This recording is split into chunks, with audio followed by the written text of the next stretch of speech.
Alright, part 2 for chapter 12. Now we're going to move to the electrophysiology stuff, so mostly focusing on our action potentials. So in the muscles chapter, we talked about action potentials.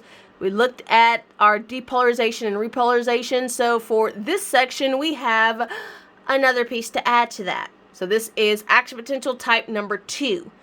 In AP2, when we talk about our cardiac muscle, so our pacemakers are going to have a action potential, which I don't focus on too much, but for your regular cardiomyocytes, they also have a different type of action potential, so it has its own little extra piece. So for our nervous system, we are going to add to the regular type of action potential that we learned about in the muscle chapter.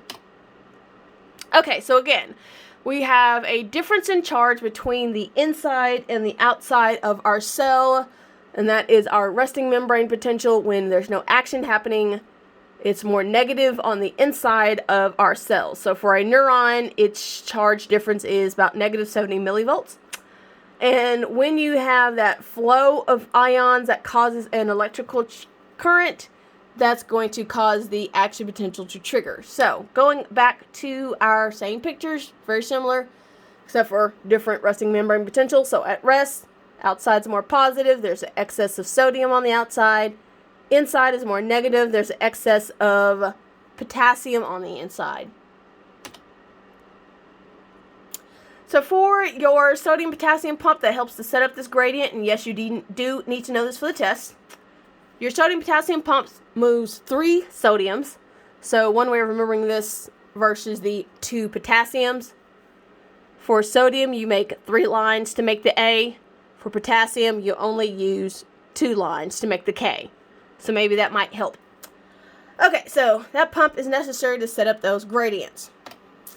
So for our action potentials, we have 3 steps instead of 2 for our neurons. So here we go. So here we are at rest at negative 70, so our resting membrane potential. When we are triggered, we have our depolarization, like before, our repolarization, like before. Then we have this extra added piece, which is called hyperpolarization. So hyperpolarization basically keeps your neurons from firing too quickly, so you won't have that tetanus or that temporal wave summation happening in a neuron like you would with muscle. It also keeps your action potentials going in one direction. So part of how your brain works is with pattern. So different type of sensory information is going to have a different pattern. So for example, soft touch is going to be a slow pattern. Pain is going to be a whole lot faster. Okay, so we've covered this before. I'll kind of skim over it. So depolarization, in order to fire an action potential, you have to reach threshold. When threshold hits, your voltage gated sodium ion channels open, causing your depolarization. Eventually, those sodium gated ion channels close, your potassium voltage gated ion channels will open, you end up with repolarization. So with our nerve cells, they continue to push out potassium and reaching to the point of hyperpolarization. So they're dropped even lower past our resting membrane potential. So this causes what's called our refractory period. So it's just a little pause. They're in timeout for a second and they can't shoot off another action potential. So keeps your action potential from going in the backwards direction. So you're only going to be traveling in one direction down your action potential, down your axon. So only going in one direction, not going back and forth. You're going to target your next cell. That's the point. That's the focus, to get to that next cell to communicate. And eventually, after that refractory period, your resting membrane potential is restored. Next section. So this is talking about what happens when that action potential reaches the end of our neuron. So in order to communicate to the next cell or next neuron, it could be a muscle cell, could be a gland, that gap space, we have this connection point is called a synapse.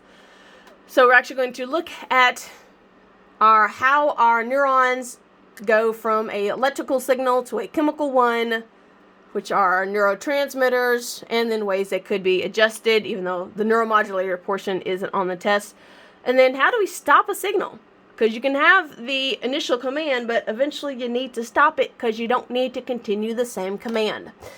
Okay, so when that action potential reaches the end of our axon, it triggers the release of a neurotransmitter, and that is from the presynaptic neuron. So we have our presynaptic neuron, our synapse, which is our gap in between the two cells, so they don't actually touch each other. That neurotransmitter just has to travel across that synaptic cleft, that gap space, in order to signal to the next cell, which is our postsynaptic neuron, which has receptors for the neurotransmitter so that they're able to respond to that signal. And sometimes it's either to signal a command, for example, for a muscle contract, or so you can stimulate another action potential in the postsynaptic neuron. So presynaptic is the one that is giving the command, sending out that sending out that neurotransmitter. So text version, kind of what I just said.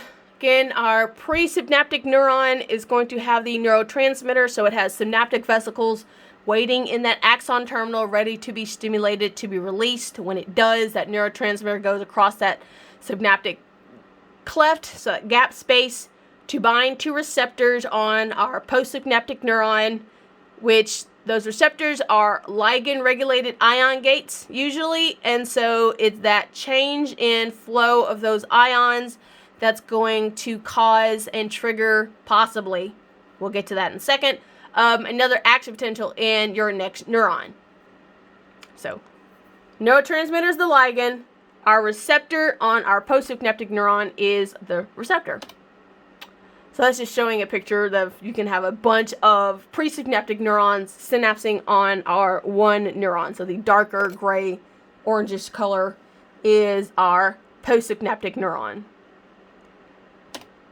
Okay, so here's just showing the synaptic vesicles being released, going down their concentration gradient towards the receptors on the postsynaptic neuron.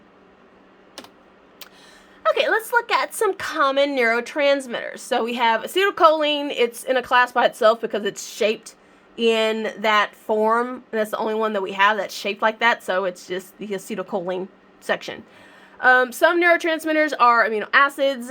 So are building blocks that make protein. Some of them can actually trigger a action potential in a cell or prevent it. So for example, this one down here, gamma-aminobutyric acid.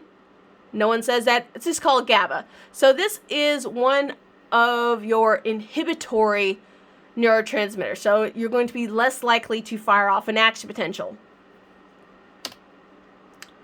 Other ones, we have monoamines.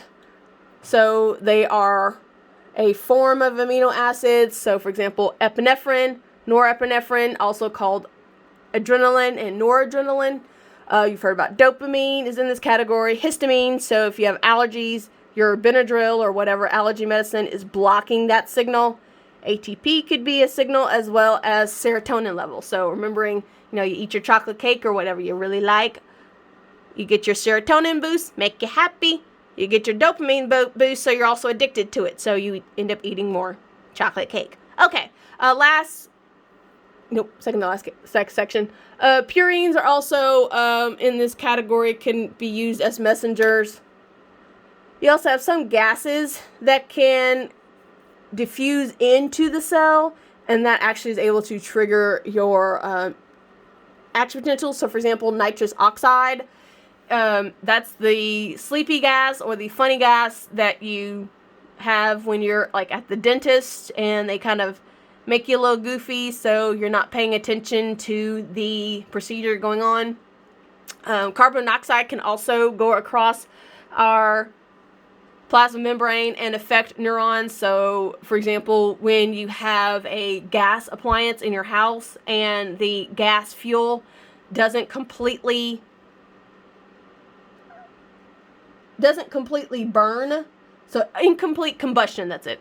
Carbon monoxide is produced, and that can actually build up in your house and eventually kill you because you can't smell it, you can't see it. So this is why you have, on top of your smoke detectors, you also have a carbon monoxide detector. Okay. And the last one, neuropeptides. So these are proteins that can also cause changes in your nervous system behavior. So, for example, your gut-brain peptides that work to tell you whether you're hungry, whether you're full, that kind of situation. So that kind of signaling. So with all of these neurotransmitters, some are excitatory and some are inhibitory. The excitatory ones are positive, will cause positive ions to enter the cell to cause depolarization. Inhibitory ones will cause negative ions to enter the cell and prevent depolarization. So excitatory, you're more likely to fire off an action potential. Inhibitory, you're less likely to fire off an action potential. Let's look at some examples. So we have 3 kinds of synapses in our examples. We have the excitatory cholinergic, so we're going to fire off an action potential. Inhibitory GABA-ergic, so we're going to reduce the chances of firing off one. And then excitatory adrenergic, I'm not actually going to go over it, but that's just an example that the book gave. Okay, here we have a synapse with the release of acetylcholine, so from our synaptic vesicles in our presynaptic neuron, going down their concentration gradient across our synaptic cleft, so our gap space, binding to acetylcholine receptors on our postsynaptic neuron, causing the inflow of positive ions into our cell. We do have some movement of potassium out of the cell, but there's enough positive charge coming in to eventually possibly trigger a action potential. So you just have to get enough of the excitatory one and to actually get it to go. And then eventually your acetylcholine will release off of the receptor and either just diffuse away or bind to an acetylcholine esterase enzyme that's going to break the acetylcholine down into its acetate and choline groups that can be taken up into your neuron using fast retrograde transport back up to our neurosoma. It gets repackaged as acetylcholine, sent back down so it can be re-released again. Here's the text version. Okay, so a cholinergic that is excitatory uses acetylcholine as its neurotransmitter. So we have excitatory. Let me go with this one.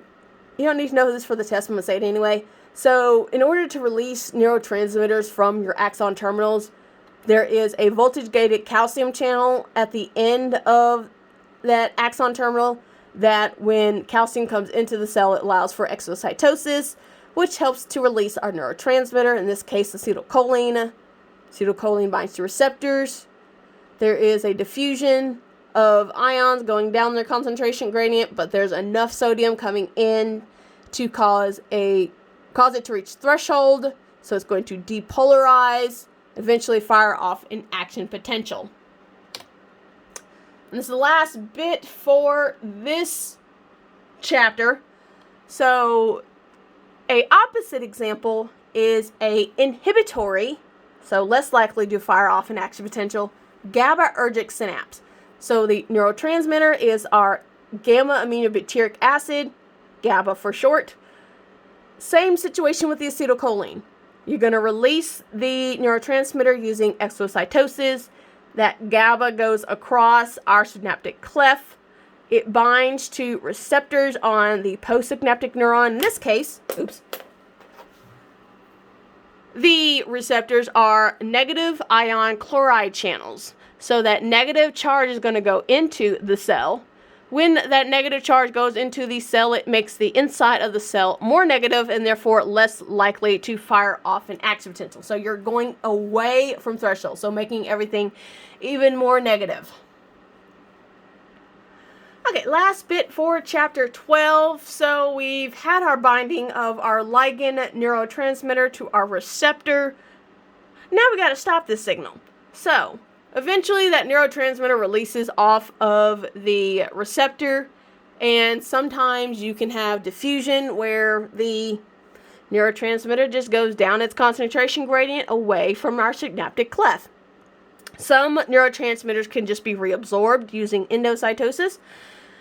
And some have their own enzyme that are hanging around that synapse. So, for example, acetylcholine esterase for acetylcholine is going to break down that acetylcholine, and therefore it's no longer able to signal that target cell. So that is it for chapter 12. I'll see you next time for chapter 13.